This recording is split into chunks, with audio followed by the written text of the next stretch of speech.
Écoute, il y a quelque chose que chaque homme doit comprendre sur le comportement de certaines femmes dont personne ne parle. Ce n'est pas parce que c'est un secret, mais parce que nous avons tous trop peur d'être taxés d'insensibles. Eh bien, aujourd'hui, nous allons avoir une conversation vraiment honnête sur les schémas toxiques qui détruisent les hommes chaque jour. En ce moment même, des millions d'hommes tombent dans les mêmes phrases recyclées, la même manipulation émotionnelle et les mêmes schémas destructeurs. Et chacun d'eux pense qu'il est différent. Chacun croit avoir trouvé quelque chose de vraiment spécial. La réalité est qu'ils ne sont que les suivants sur la liste. Tu sais ce qui me tue? C'est quand des hommes me disent que leur copine a dit «Tu ne ressembles à personne que j'ai jamais rencontré» ou «Avec toi, tout semble différent». Ils affichent ce visage fier comme s'ils avaient gagné une sorte de prix. Mais voici ce qui se passe réellement. Elle lit un scénario qu'elle ne sait même pas avoir mémorisé. Chaque type avant toi a entendu exactement ces mêmes mots. Pas des mots similaires, mais exactement les mêmes mots. Tu es spécial de la même manière qu'un nouveau restaurant est un spécial. C'est excitant parce que tu ne l'as pas encore essayé, mais ça devient ennuyeux une fois que tu y es allé 5 fois. Pense-y une seconde.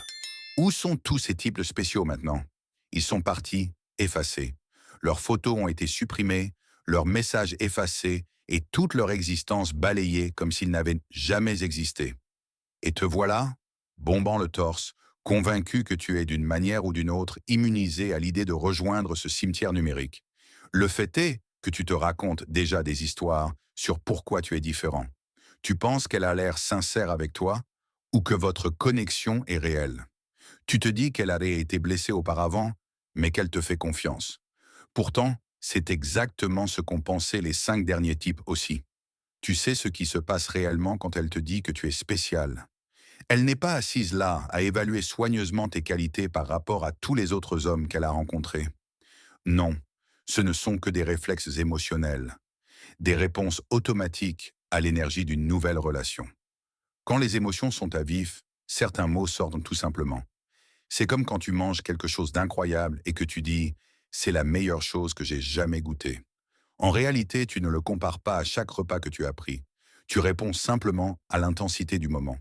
J'ai eu cette révélation il y a des années quand j'ai réalisé quelque chose. Dans chaque nouvelle relation, la femme disait des choses presque identiques. Je ne me suis jamais senti aussi à l'aise avec personne. Ou tu me comprends comme personne d'autre. Ou ça semble différent. Au début, je pensais que j'étais si incroyable que ça. Puis j'ai réalisé que, attends, statistiquement, elles ne peuvent pas toutes dire la vérité.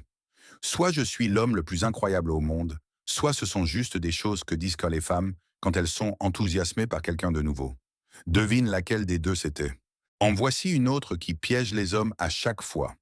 Elle te dit à quel point elle se sent en sécurité avec toi, que tu es la première personne qui l'a fait se sentir protégée et comment elle peut enfin se détendre et être elle-même. Ta poitrine se gonfle de fierté. Enfin, tu es le protecteur dont elle avait besoin.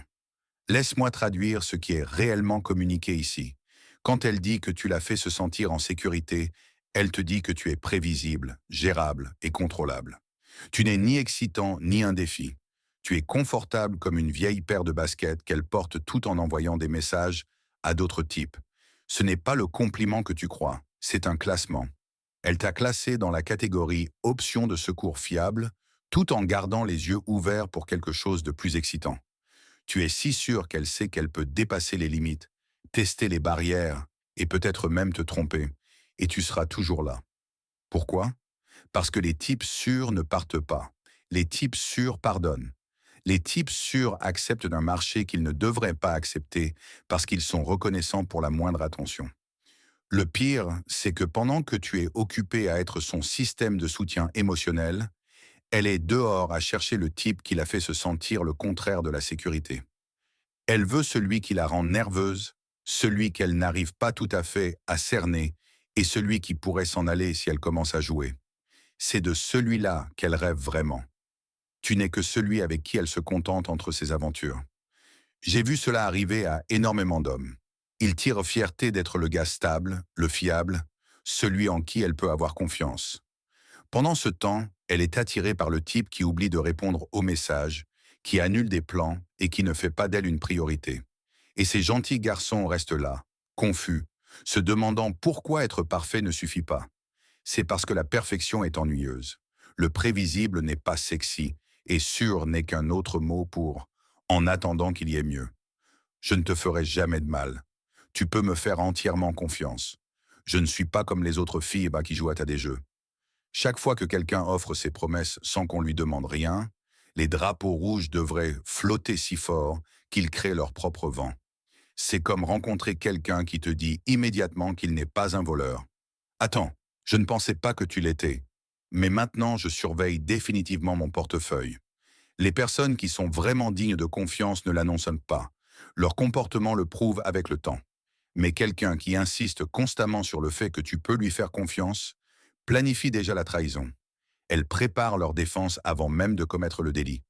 J'ai vu ce schéma détruire des hommes qui sont trop confiants pour reconnaître les signaux d'alarme. Les proclamations de loyauté les plus bruyantes viennent des personnes les moins loyales. C'est une compensation, comme un petit gars qui achète un énorme pick-up. Elles savent qu'elles ne sont pas dignes de confiance, alors elles surcompensent avec des mots, espérant que tu croiras à la publicité plutôt que d'observer le produit. Mon ex ne signifiait rien pour moi. Je ne l'ai jamais vraiment aimé. Cette relation n'était pas réelle. Je ne veux pas parler du passé. C'est de la manipulation par le contrôle de l'information. Elle réécrit l'histoire parce que la vérité exposerait quelque chose qu'elle ne veut pas que tu vois. La réalité inconfortable est qu'elle a probablement aimé son ex avec une intensité qui te donnerait la nausée si tu en étais témoin. Elle a fait des choses pour lui qu'elle ne fera jamais pour toi.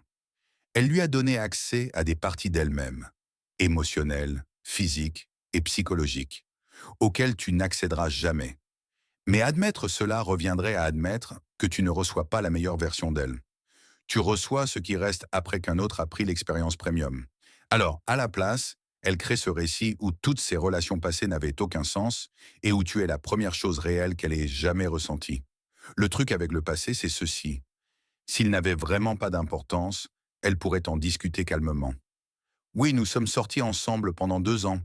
C'était bien jusqu'à ce que ça ne le soit plus. Nous voulions des choses différentes. Simples, honnêtes et sans drame. Mais quand il y a toute cette émotion, tout cet évitement et tout ce dégoût théâtral, elle cache quelque chose. Habituellement, c'est le fait que s'il appelait tout de suite, elle répondrait. Je veux avoir tes enfants. Je peux nous voir vieillir ensemble. C'est avec toi que je veux construire ma vie. Les jeunes gars entendent cela et pensent avoir trouvé leur âme sœur. Leur cœur s'emballe. Ils commencent à imaginer l'avenir, la famille et tout le fantasme. Mais observe son visage quand elle dit ces choses. Elle ne te regarde pas avec amour. Elle étudie ta réaction comme un scientifique observant une expérience. C'est une reconnaissance déguisée en romance. Elle veut voir à quel point tu es désespéré pour l'engagement. Est-ce que tu te penches avec impatience, les yeux brillants d'espoir? Félicitations, elle sait maintenant qu'elle te possède totalement. Tu toléreras n'importe quoi parce que tu es tellement investi dans cet avenir imaginaire qu'elle a peint. Ou est-ce que tu te retires un peu et gardes une certaine distance? Elle sait maintenant qu'elle doit faire plus d'efforts, lancer plus d'appâts et peut-être même tenir quelques promesses jusqu'à ce que tu sois suffisamment accroché. Une jeune femme qui parle de vieillir ensemble n'a pas de concept réaliste de ce que cela signifie. Pour elle, c'est un montage de film romantique. Main dans la main au parc, jolies photos et fauteuils à bascule assortis. Elle ne comprend pas la réalité, les problèmes de santé, le stress financier et la routine quotidienne banale d'une véritable relation à long terme. Elle te vend un fantasme qu'elle a tiré d'Instagram, pas un avenir pour lequel elle est réellement prête. Ses déclarations sur le fait de vouloir tes enfants ne sont souvent qu'une impulsion, comme vouloir une glace après avoir vu une publicité. Aujourd'hui, elle veut des bébés parce qu'elle a vu une famille mignonne au centre commercial. Demain, elle voudra voyager à travers le monde parce que son ami a posté des photos de vacances. La semaine prochaine, elle voudra être célibataire parce qu'elle a vu une série sur des femmes indépendantes. Ce ne sont pas des plans de vie.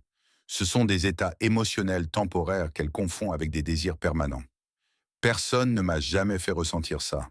Je n'ai jamais rien vécu de semblable à ce que nous avons. Tu es si différent de toutes les personnes avec qui j'ai été. Laisse-moi décoder ce qu'elle te dit réellement ici. Elle a été avec suffisamment de personnes pour avoir un système de classement exhaustif. Elle a testé assez d'options pour catégoriser et comparer. Tu n'es pas sa première connexion spéciale. Tu es juste en train de gagner actuellement une course que tu ne savais pas que tu courais. Pense à ce qu'il faut pour faire ces comparaisons. Une femme qui a eu 3 relations n'a pas assez de données pour dire que tu es complètement unique. Mais une femme qui est passée par là 30 fois a assez d'expérience pour classer et noter. Et elle te dit que de tous ces hommes, et crois-moi, ils sont plus nombreux qu'elle ne l'admet, tu es actuellement à la première place. Actuellement. Ce classement est mis à jour régulièrement. Laisse-moi te dire ce que j'ai appris sur les femmes qui font ces grandes déclarations. Il y a des années, j'avais cette petite amie qui me disait qu'elle m'aimait constamment. Matin, midi et soir. Tu es incroyable. Quelle chance j'ai. Je ne me suis jamais senti comme ça. C'était une affirmation incessante. Sais-tu de quoi je me suis rendu compte?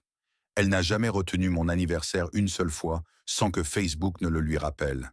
Elle n'est jamais venue quand j'avais vraiment besoin d'aide. Elle n'a jamais rien sacrifié pour moi. Toutes ces paroles ne faisaient que couvrir l'absence totale d'attention réelle. C'est là que j'ai compris. Les mots ne coûtent rien. Ils sont gratuits, avec une réserve illimitée. Elle pouvait dire « je t'aime » 1000 fois plus facilement qu'elle ne pouvait faire une seule chose attentionnée. Et c'est exactement ce qu'elle a fait. Elle m'a enterré sous des mots vides, tout en ne donnant rien de réel. Quand quelqu'un tient vraiment à toi, il n'a pas besoin de l'annoncer constamment. Ses actions le rendent évident. Mais les femmes toxiques utilisent les mots comme des écrans de fumée, espérant que tu ne remarqueras pas qu'il n'y a pas de feu. Ces femmes ne connaissent pas la modération. Elles ne t'apprécient pas ou ne te détestent pas simplement. Elles t'idolâtrent ou te méprisent. Il n'y a pas de juste milieu, pas d'état stable, pas d'eau calme. C'est soit une éruption volcanique, soit l'ingel arctique, le festin ou la famine, l'obsession ou l'abandon. Un jour, tu es littéralement parfait, un Dieu parmi les hommes, la réponse à toutes ces prières. Le lendemain, tu ne vaux rien, tu es dégoûtant, et elle se demande pourquoi elle est même avec toi. Ce n'est pas de la passion, c'est de l'instabilité utilisée comme une arme pour te maintenir constamment en déséquilibre. Les hommes deviennent accros à ce cycle parce que les sommets sont incroyablement hauts. Quand elle t'aime, tu te sens invincible. Quand elle te déteste, tu feras absolument tout pour revenir à ce sommet. Tu deviens dépendant de ces modèles météorologiques émotionnels, vérifiant constamment s'il y aura du soleil ou des tempêtes aujourd'hui. Observe quand elle dit « je t'aime » et tu verras le schéma. Cela vient après que tu lui as acheté quelque chose de cher, après que tu as annulé des plans avec des amis pour elle, ou après que tu as pardonné sa dernière trahison. Ce n'est pas une expression de sentiment, c'est un système de récompense. Tu es entraîné comme un phoque à SeaWorld. Fais ton numéro, reçois le poisson. L'amour véritable ne fonctionne pas de manière transactionnelle, mais les femmes toxiques ont transformé l'affection en monnaie et elles contrôlent le taux de change. Tu t'es défendu? Le marché s'effondre. Tu as posé une limite? Les échanges sont suspendus. Tu cèdes sur cette limite. Soudain, le coffre-fort s'ouvre et l'affection coule à nouveau. Cela me rappelle quelque chose que j'ai observé chez un couple que je connaissais. Chaque fois que le type essayait d'aborder un problème dans leur relation, elle devenait soudainement incroyablement affectueuse et sexuelle. Pas parce qu'elle le ressentait, mais parce qu'elle avait appris que cela lui ferait oublier pourquoi il était contrarié. Il recevait cette dose de validation et d'affection et oubliait complètement le problème dont il voulait discuter. Elle l'a entraîné à ne jamais soulever les problèmes en le récompensant pour son silence. Voici quelque chose que la plupart des hommes ne comprennent pas. Quand elle fait toutes ces déclarations dramatiques d'amour, elle ne s'adresse même pas vraiment à toi. Elle joue pour un public d'une seule personne, elle-même. Elle essaie de se convaincre qu'elle ressent quelque chose en le disant de manière répétée, comme quelqu'un qui chante des affirmations devant le miroir, en espérant qu'elles deviennent réalité. C'est de la masturbation émotionnelle, et tu n'es que l'aide visuelle. Elle a besoin de se voir comme quelqu'un qui aime profondément, qui ressent intensément et qui a des relations passionnées. Alors elle crée cette performance où elle joue ce rôle, et tu n'es que l'acteur de soutien censé suivre le mouvement. Au moment où elle n'a plus besoin de ce récit, la performance s'arrête et tu te retrouves à te demander ce qui est arrivé à tout cet amour qu'elle a proclamé. C'est pourquoi ces femmes peuvent passer de l'adoration au mépris si rapidement. Une fois que l'auto-hypnose est brisée, une fois que le spectacle est terminé, tu passes du rôle principal à celui de figurant en quelques secondes. Pas parce que tu as changé, mais parce qu'elle est passée à une histoire différente sur elle-même. Tu veux connaître la vérité sur les femmes toxiques? Leurs paroles ne sont que des effets sonores, un bruit de fond qui n'a rien à voir avec ce qui se passe réellement. Un homme sage apprend à couper le volume et à lire les sous-titres. Que fait-elle réellement par rapport à ce qu'elle dit? Dit-elle qu'elle t'aime tout en gardant ses applications de rencontres actives? Promet-elle de s'engager tout en entretenant des amitiés de flirt avec d'autres hommes? Jure-t-elle fidélité tout en cachant son téléphone comme s'il contenait des codes nucléaires? Les actions sont la seule vérité qui compte. Les mots ne sont que des décorations. Les hommes qui veulent être trompés trouveront toujours une femme prête à les tromper. Ils ignoreront les contradictions évidentes et s'accrocheront à de jolis mots parce que les jolis mots font du bien, même quand ce sont des mensonges. Mais elle dit qu'elle m'aime devient leur défense contre la réalité, alors qu'elle leur montre activement que ce n'est pas le cas. Il y a deux types de femmes en ce qui concerne les relations. Le premier type entre comme quelqu'un qui va dans un parc à thème, tout n'est qu'excitation et anticipation, voulant chaque attraction, chaque expérience et chaque sensation forte. Mais les parcs à thème fatiguent. Les attractions deviennent prévisibles. L'excitation s'estompe. Et alors, elles veulent aller dans un parc différent. Le deuxième type entre comme quelqu'un qui lance une entreprise en laquelle il croit. Ils savent qu'il y aura des jours de profit et des jours de perte, des lancements excitants et de la paperasse ennuyeuse. Ils sont préparés pour l'expérience complète. Pas seulement pour les moments forts, ils construisent quelque chose. Ils ne font pas que consommer quelque chose. Les femmes toxiques sont toujours dans la première catégorie. Elles sont accros aux expériences, pas des partenaires de vie. Elles veulent l'énergie de la nouvelle relation, pas le Netflix d'un mardi soir. Elles veulent l'histoire de la demande en mariage, pas le travail que nécessite le mariage. Et quand votre relation cesse de fournir du contenu frais pour leur addiction émotionnelle, elles cherchent déjà leur prochaine dose. Je me souviens avoir observé ce schéma avec une femme que je connaissais et qui enchaînait les relations comme certaines personnes enchaînent les séries Netflix. Elle était complètement obsédée pendant la première saison, regardant chaque épisode, en parlant constamment et en étant totalement absorbée. À la troisième saison, elle s'ennuyait, se plaignant que ce n'était plus aussi bien qu'avant. À la quatrième saison, elle avait déjà commencé une nouvelle série, tout en faisant semblant de continuer à regarder l'ancienne.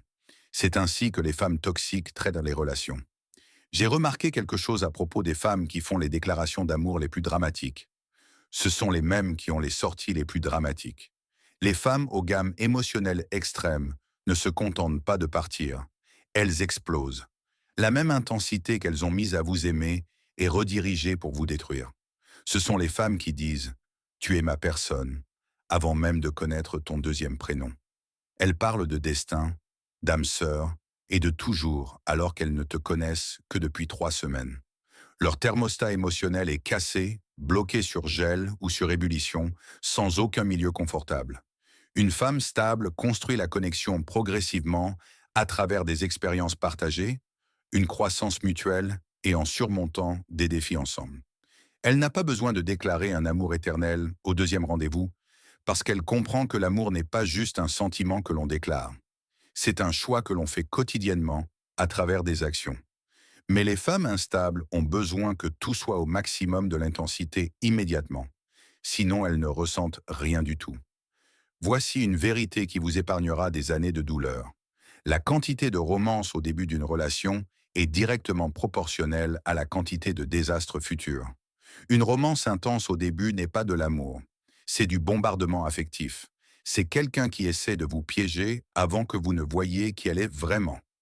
C'est de l'intensité déguisée en intimité. Les meilleures relations dont j'ai été témoin ont commencé de manière calme et régulière, construites sur quelque chose de réel plutôt que sur un fantasme romantique. C'était deux personnes qui s'appréciaient, passaient du temps ensemble et réalisaient progressivement qu'elles ne voulaient pas traverser la vie l'une sans l'autre. Il n'y avait pas de drame, pas de grandes déclarations, pas de bêtises d'âme sœur, juste deux humains se choisissant quotidiennement. Mais les femmes toxiques ne supportent pas le calme et le régulier parce que cela ne nourrit pas leur addiction émotionnelle. Elles ont besoin de drama comme les plantes ont besoin d'eau. S'il n'existe pas naturellement, elles le créeront. Elles déclencheront des disputes pour rien, créeront des scénarios de jalousie et fabriqueront des crises, n'importe quoi pour obtenir ce pic émotionnel qu'elles recherchent constamment. Tu sais ce qui se passe réellement ici?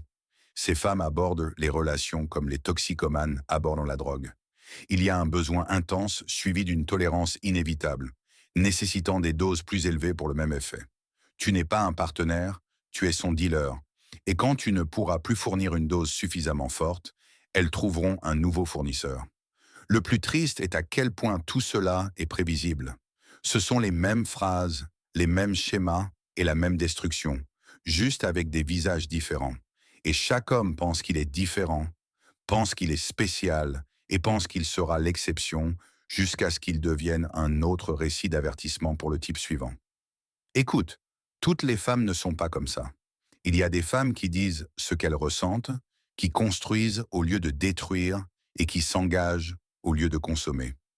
Mais tu ne les trouveras jamais si tu es piégé dans des schémas toxiques avec des vampires émotionnels qui te voient comme de la nourriture, pas comme un avenir. La question que tu dois te poser est simple. Te contentes-tu d'être le sommet temporaire de quelqu'un ou veux-tu quelque chose de réel? Parce que tu ne peux pas avoir les deux. Les femmes qui offrent les expériences les plus intenses offrent les fondations les moins stables. Celles qui te promettent la lune ne peuvent même pas t'offrir un sol ferme. Arrête de croire aux paroles. Commence à observer les actions. Arrête d'accepter le drama. Commence à exiger de la cohérence. Arrête d'être reconnaissant pour l'attention toxique. Commence à t'apprécier suffisamment pour t'éloigner de quiconque te traite comme si tu étais jetable. Arrête de penser que tu es spécial quand tu es en réalité simplement le suivant. Le moment où tu comprends que tu mérites mieux que d'être les montagnes russes émotionnelles de quelqu'un, c'est le moment où ta vie change. C'est quand tu arrêtes d'accepter des miettes déguisées en banquet. C'est quand tu arrêtes de permettre à l'instabilité de quelqu'un de devenir ton problème. C'est quand tu deviens enfin libre.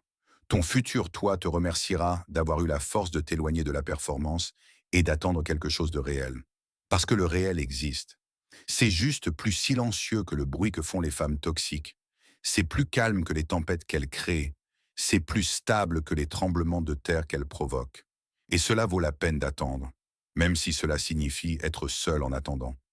Rappelle-toi, tu ne peux pas les sauver. Tu ne peux pas les réparer. Tu ne peux pas les aimer pour qu'elles aillent mieux. Tout ce que tu peux faire, c'est reconnaître les schémas et choisir de ne pas participer. Choisis-toi. Choisis la paix. Choisis la réalité plutôt que le fantasme. Même quand le fantasme semble meilleur sur le moment, les fantasmes finissent toujours et la réalité est ce avec quoi tu dois vivre. Si cette exploration des schémas toxiques a changé ta façon de voir les mots et les promesses dans tes relations, abonne-toi à cette chaîne et aime cette vidéo. Nous découvrons les scénarios psychologiques que beaucoup ont tenté de garder cachés. Il est temps d'arrêter d'être un personnage dans le drame de quelqu'un d'autre et de commencer à construire un avenir sur un sol ferme.